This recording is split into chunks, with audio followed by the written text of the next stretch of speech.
আমার ভাঙা ঘরে ভাঙা চালা ভাঙা বেড়ার ফাঁকে অবাক যোচনা ঢুইকা পরে হাত বাড়াইয়া ডাকে। হাত ইশারায় ডাকে কিন্তু মুখে বলে না,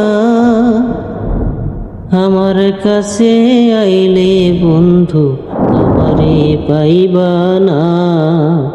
আমার ভাঙা ঘরে ভাঙা বেড়া ভাঙা চালার ফাঁকে অবাক জ্যোৎস্না ঢুইকা পরে হাত ইশারায় ডাকে, সে যে হাত ইশারায় ডাকে।